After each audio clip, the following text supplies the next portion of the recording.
Hello, everyone. My name is Gurja Basra, and I'm the Manager of Patient Programs, Research, and Advocacy here at Lymphoma Canada. I'm very pleased to welcome you all to the second live session of the day titled Spiritual Health and Wellness for Lymphoma Patients. If you attended the panel discussion previously, I think this is a great way to segment from there, so I hope you're able to find some useful information in this session.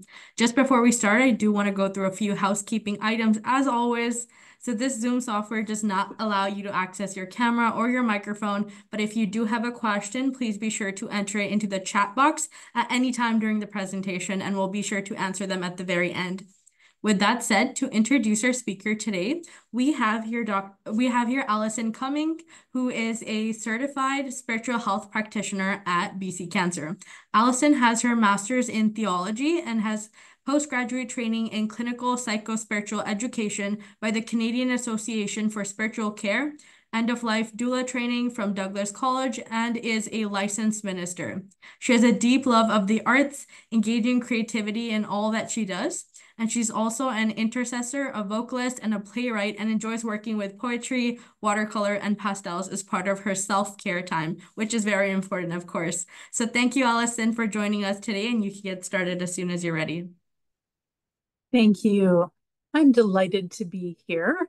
And I just want to acknowledge before we begin that I'm coming from the unceded traditional and ancestral territories of the Matsui, Sumas, and Sumas First Nations, which are part of the Stolo Nation. So that's part of Abbotsford, where I live, and I have the privilege to work, rest, and play. So I wanted to share a little bit, first of all, just in regards to my role, and then I'm going to show you a video that we have just recently put out. And then I'm going to just walk you through some slides that may be of helpful just to have some understanding of definitions. So if you see me looking to the side, I'm just looking at my other screen here. So as a spiritual health practitioner, we are part of the greater healthcare team. We're a bit of an anomaly in a highly scientific setting simply because we present to a large amount of unanswerable questions, like why do good people suffer? Why are we here on this earth? And what is the point of my life when it feels like there's just a lot of suffering? And questions about the afterlife. Is there an afterlife? Very difficult questions that none of us truly fully know the answer to. They're difficult questions, existential questions. So I often see people when they're trying to make sense of things, especially when things just don't seem to make sense. And in the midst of suffering, they're trying to find meaning and some sense of peace in it all. So spiritual health practitioners hold a master's degree in either theology or divinity or religious studies or spiritual studies. These are typically 3-year master's programs, and they have at least 2 years of supervised clinical training with the Canadian Association for Spiritual Care. And spiritual health practitioners have been specifically trained to support people from any faith tradition or culture or philosophical perspective. I'm very curious in this regard, and I love to learn and always feel that there's much to learn from a variety of different people coming from different backgrounds. And ultimately, we're working to ensure that the spiritual well-being of each individual is valued and nourished, no matter what spiritual beliefs that they hold. So whether they're coming from a specific faith tradition or of none, and are just wanting to explore. This is part of what we do. So I'm going to share a video with you. Here we go.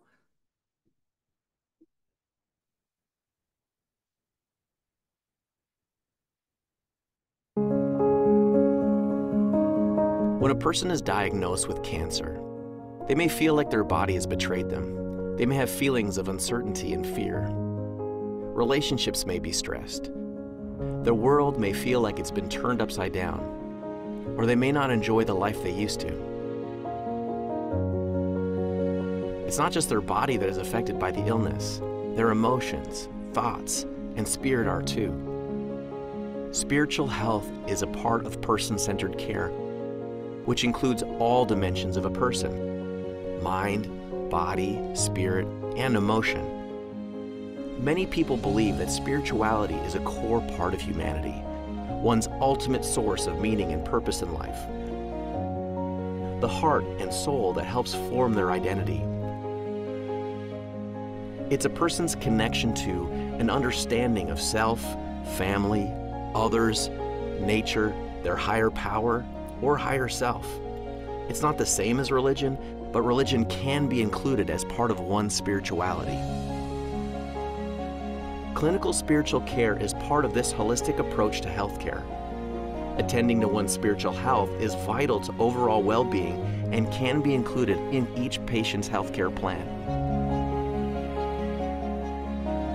Spiritual healthcare means helping patients reflect on and talk about their relationships, culture, values, beliefs, traditions, and practices that give meaning to their lives. When a person is diagnosed with cancer, they may feel that life has lost its meaning or fear losing what's most important to them. Some feel that they've been betrayed or abandoned by their higher power. They may feel a need to make a deep interpersonal connection or connect to their cultural traditions, faith, or beliefs in order to regain balance and a sense of purpose. Spirituality may help patients sustain their sense of self or provide direction in the face of grief, loss, or vulnerable limitations that are part of their cancer experience. Spiritual care helps patients and families connect with their inner resources, which give them a sense of meaning and purpose. It focuses on core values and practices that can support personal growth. When spiritual needs are addressed, patients often find they cope better with illness, pain, suffering, and loss. They have an improved sense of well-being. They have a greater ability to live in the moment or accept change. They are better able to handle feelings of grief, anger, despair, worry, and loneliness. Their healthcare experience improves. Spiritual care works in tandem with our patient and family counseling team to ensure you get the best suited care for your specific needs. Spiritual care can combine the patient's worldview with clinical models of care, which can help the patient and their family work well together with the healthcare team.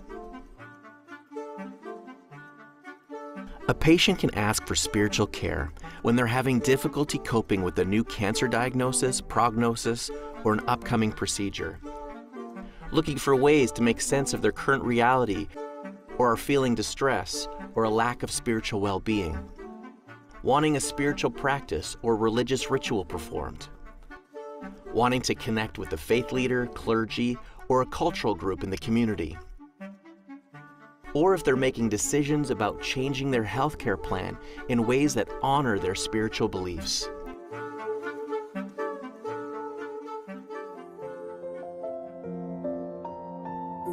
This free, short-term support is also available for family members and caregivers who are struggling to cope with the patient's diagnosis, prognosis, or choices, or when the loved one is close to death or has passed away. Ask your BC Cancer Care team about spiritual care. A spiritual health practitioner will then reach out and connect with you. In person-centered healthcare, we must care for our patient's spirit along with their body. That is why spiritual care is important at BC Cancer.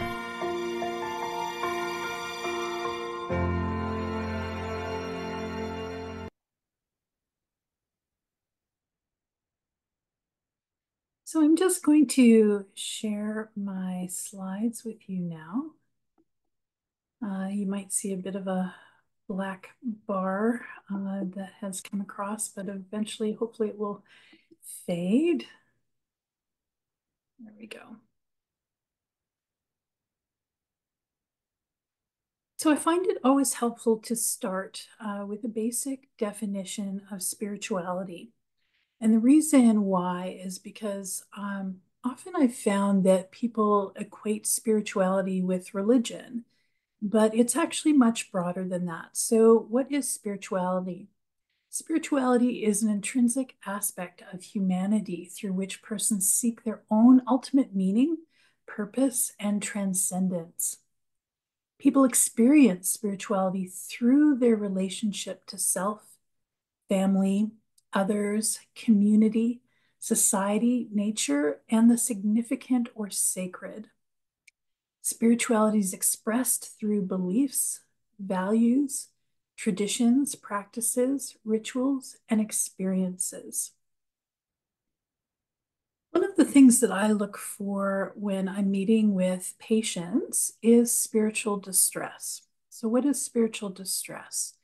When faced with a crisis, people can often experience spiritual distress. Spiritual distress is a response to a disruption of a person's core spirituality or a lack of well-being. It's a conflict between an individual's belief system and a lived reality. So what I'm going to do is I'm going to give a couple of examples, and sometimes it helps to sort of put it in a bit of a context. I'll give two different examples, maybe coming from two different perspectives. So let's say someone believes in a higher power and they refer to their higher power as God. And they have perhaps gone to church or temple throughout the course of their life. They've been a good person. They have contributed to society. They've served in a variety of different ways. And then they get sick and they get cancer. And all of a sudden it feels like God has abandoned them or betrayed them in some way, shape, or form. And they feel disconnected, maybe from God or their higher power. Or they feel like their prayers aren't getting through. And what I often witness are people sort of asking hard questions in terms of, okay, if I've sort of been faithful in my own faith tradition throughout the course of my life, why am I getting abandoned in my time of need? Or why do I feel abandoned in my time of need? Maybe they feel betrayed. Maybe they feel like they've done something wrong. Some people sometimes feel like they've been cursed. Or that they've, committed some type of, unforgivable sin or something along that line. And so this causes that disruption. This is spiritual distress where it's like, God, where are you in the midst of this? And why do I feel like, when you can heal me, that you're choosing not to heal me? So these are big questions and a sign of someone experiencing spiritual distress from one perspective. So maybe a more humanistic perspective could be this. So let's say that you are someone who believes that your thoughts create your reality. So this is a big trend right now that you've probably seen online, the whole manifesting sort of way of spirituality, where it's like, okay, my thoughts are being sent out somewhere into the universe, and what I put out there, I receive back. So a bit of a karma experience. And so you may have been a person that has done everything right, who has been kind to people, led a good life. Perhaps you've eaten right, you've exercised right, you've done all of the right things, and you've put positive thoughts out there, but yet you still have cancer, right? And so in the midst of this, some of the thought processes that I come across with individuals are, have I created this somehow? Has this come to me because I've sent something negative out into the universe and it's coming back to me in this form? Have I done something even in a former life that has caused this to come upon me? And so this is another form of spiritual distress from a different type of belief system where there's maybe feelings of guilt or feelings of shame. And so perhaps at some point in time, maybe some of you have identified that you've had spiritual distress and maybe not have had words for it before. And so this might be able to help just in the naming of it.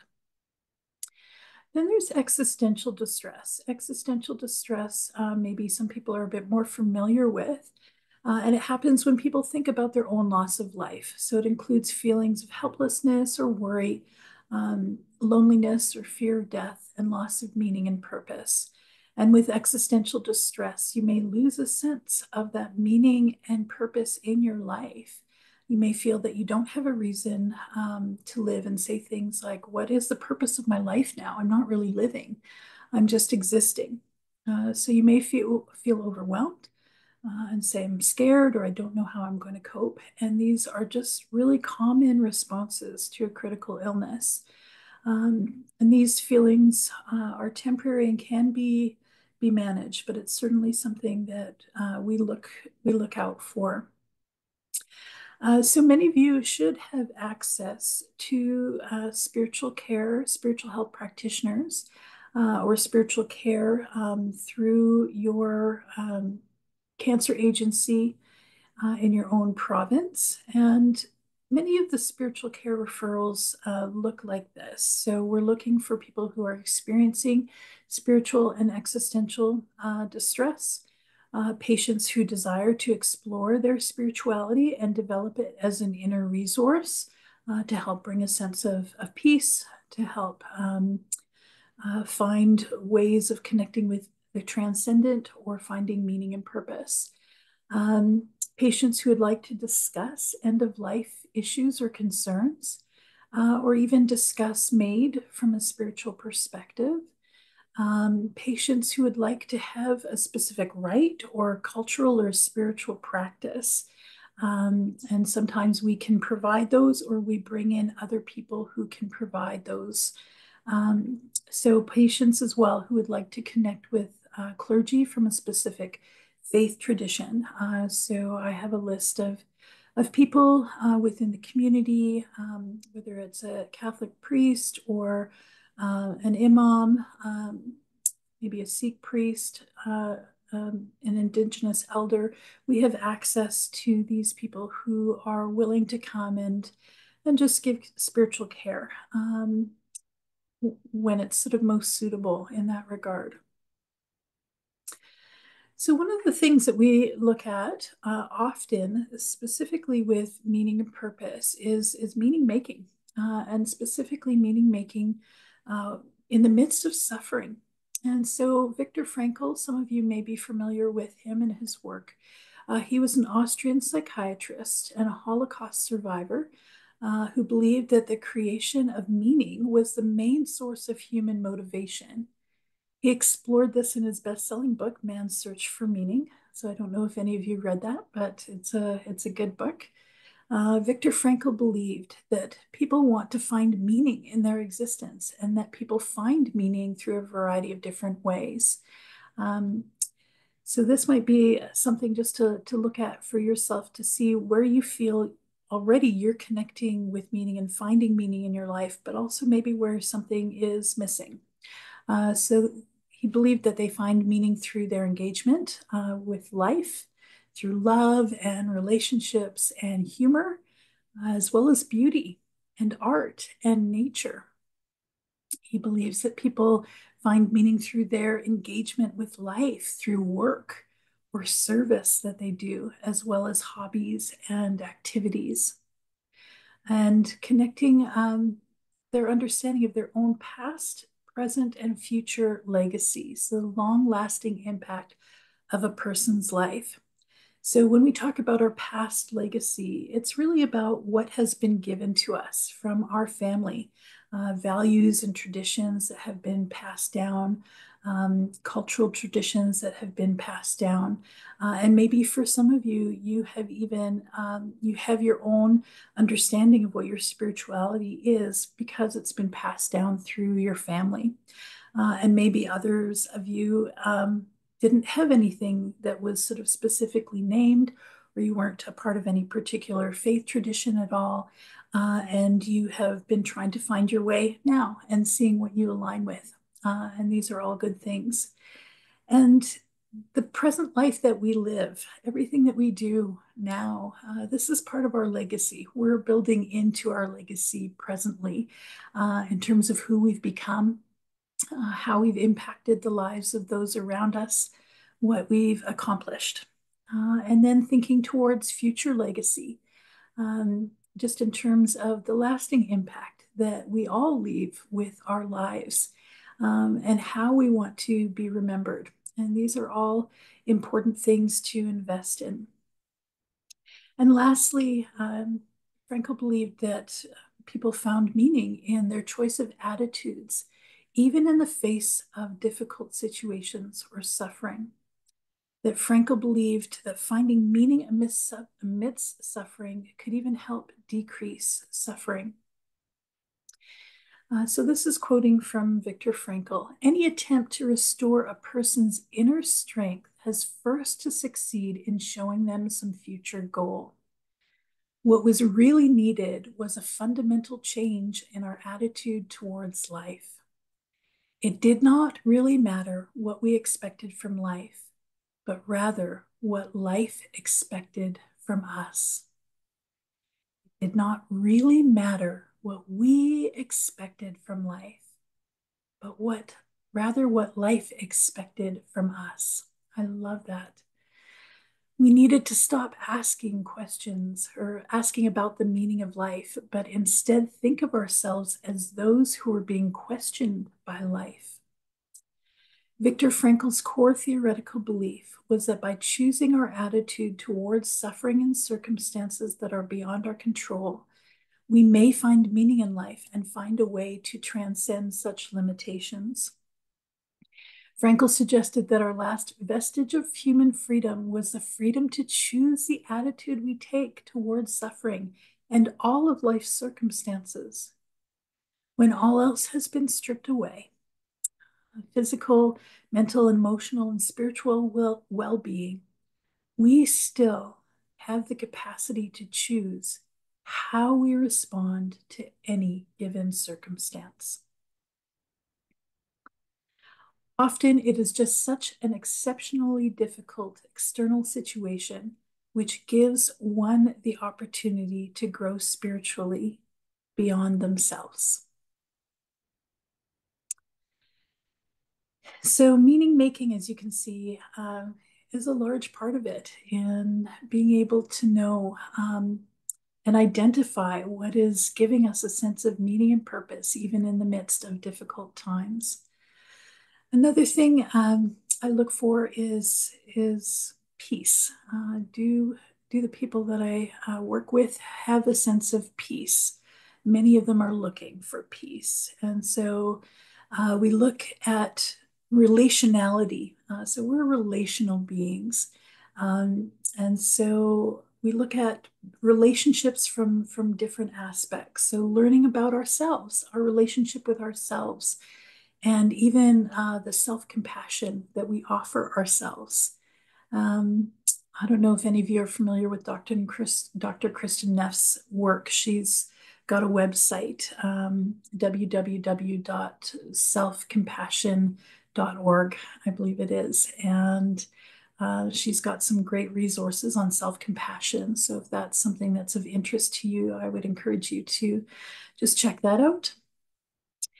People wanting to connect with the transcendent. So whether that's their higher power or their higher self, or even nature and beauty. If you're feeling like that need to connect, there's something about going for a walk in the forest. And you've probably heard of forest bathing before, and just having the beauty of the trees and the fragrance surrounding, just do a beautiful cleansing. So I sort of help people in just trying to reconnect with that which they feel is either their higher power or their higher self. And then maintaining relationships. So looking at relationships, a variety of relationships, key relationships, family relationships, friends, maintaining healthy relationships and boundaries. And this might even look at things like forgiveness and reconciliation. And then spiritual practices. So this is something that I focus on a little bit. That's the rhythms that are intended for our flourishing. I think often spiritual practices can maybe be seen as obligatory, but I like to think of it in terms of it being a rose trellis. So it's there for our support. They are there to help us to flourish, to lift us up.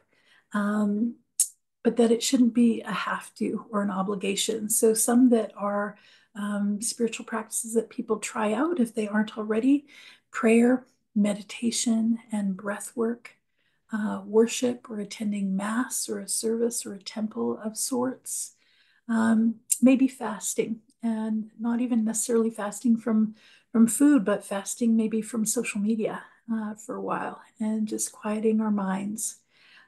Gardening and journaling, exercise, qigong, energy work, drumming, chanting, and practicing gratitude. So those are just a couple of examples of spiritual practices. And there's something about finding a daily rhythm, a weekly rhythm, and a monthly rhythm, and even quarterly, yearly, just to find things that are staples for you that enable your flourishing. And I always encourage people just in terms of generative activities that bring peace and joy. For myself, I love doing watercolor and the arts. That's a form of self-expression that just maybe gets me out of my head a little bit and brings some joy and some peace. Maybe people like writing or crafting or creating or baking or building. Generative activities are great. And they just help you to be present in the moment. So just in wrapping up here are some questions that if you haven't sort of thought through them, they'd be worthwhile taking some time to think through. And what are your core values? And do you sort of have proof in terms of that they are your true core values and not just an ideal value? So serenity is one of my core values. So I like to have that sense of serenity in my home and just a peace. It's important to me. Core spiritual beliefs. So in terms of connecting with your higher power or higher self, do you believe in a higher power? If so, what does that higher power look like? Or who does that higher power look like in terms of character? Why are you drawn to connect with that specific higher power? Do you believe in an afterlife? And what do you believe happens after we die? Do you believe in reincarnation? Do you believe that we go to a different place, that our soul continues living? These are some things that are good to explore. What gives you a sense of safety and security? And that can be different for everybody, but it's good to know.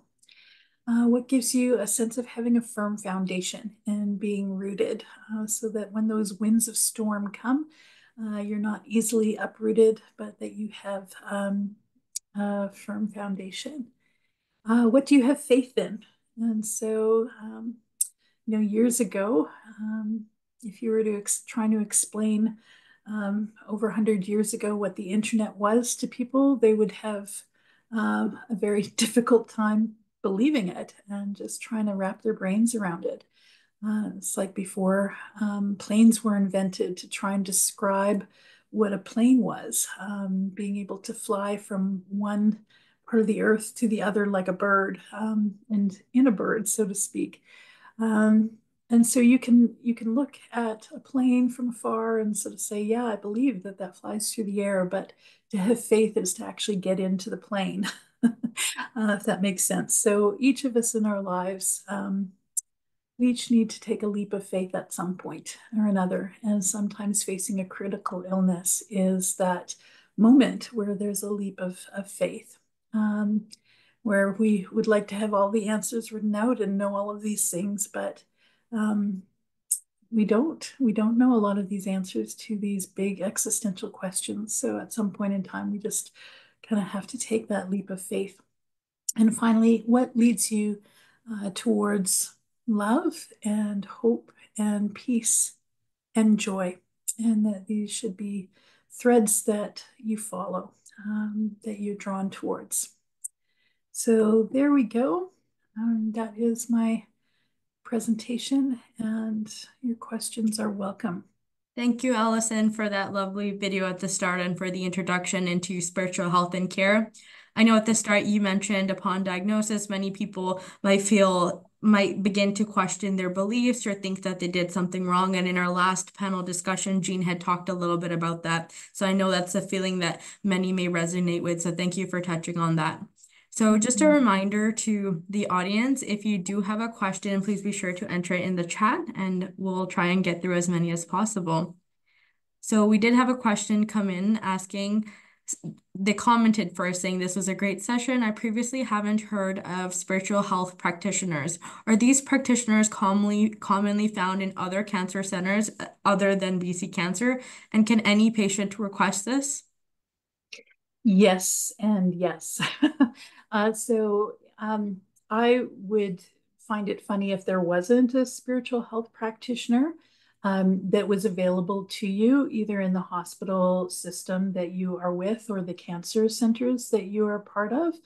And so they have maybe sometimes different names. So sometimes it's spiritual care practitioner, but most often it's spiritual health practitioner.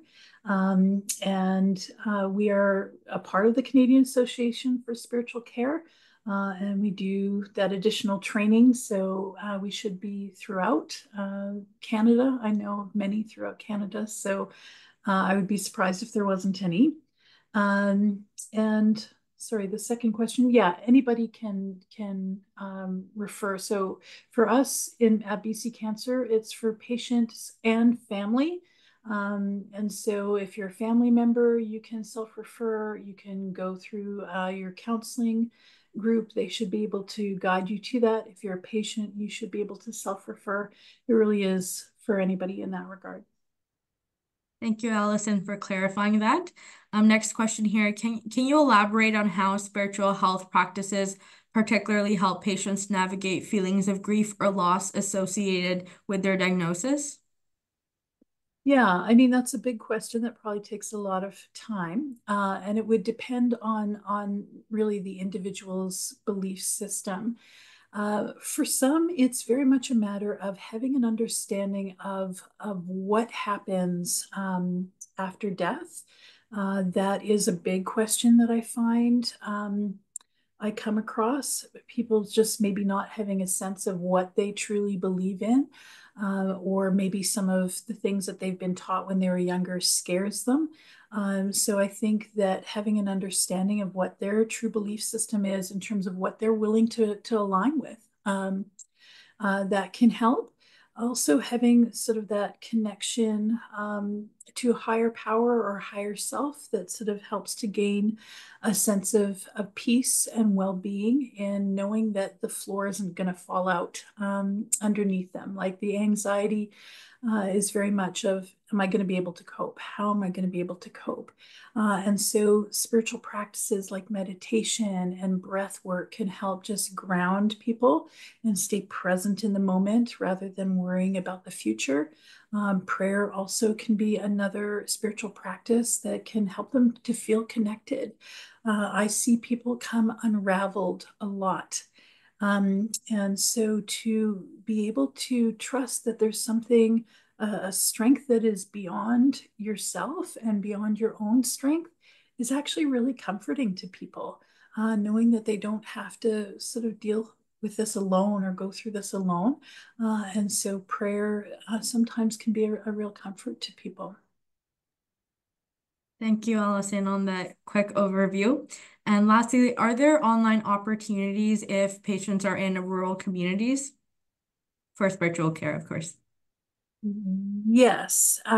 So, I mean, that's a wonderful question. We have just kicked off a pilot project with PHSA, where there are spiritual health practitioners in BC anyway, that are focusing on care for rural and remote patients, and doing spiritual care remotely. and sort of developing some groups that are going to be kicked off this year as well. Most of my work, because I'm provincial, I work with many people remote throughout the province. And so a lot of my group sessions are online. And the pandemic changed everything. So everything's been moved to online and it's accessible. So I've got people all throughout the province who are coming and taking part in my Cultivating Your Spiritual Garden um, uh, workshop series. And I'm doing one on suffering in the winter months. And I do a monthly one that focuses on different spiritual themes as well. So these are all available to people throughout our province. Hopefully, in other provinces, they're doing remote care as well. Thank you, Allison. And I'll just ask one final question. We are running over time, but how do you handle conflicts between the person's desire to explore MAID and the attitude of their minister or priest against this? Yeah, that's a big one and probably would need a little bit more time. But part of the value of being able to talk it through with spiritual health practitioners is very much that you are in a safe place that where there's no judgment, right? And so it's a time for you to freely explore everything that you're wrestling with in your heart and your mind, and just have someone who's sort of unbiased and listening and just listening and asking questions in regards to your own values, your own beliefs, and your own wants and desires in the midst of this difficult time. So it's hard. These are hard things, but the whole point is that we're providing a non-judgmental space for you to be listened to, heard, and that there's no fear of any judgment at all. That you've got the freedom to think through and wrestle through these things. Thank you, Allison. And with that said, I would now like to direct the audience to attend the next session titled Sleep Health and Fatigue Management. Thank you again, Allison, and I hope to see everyone in the next session. Thank you. Take care.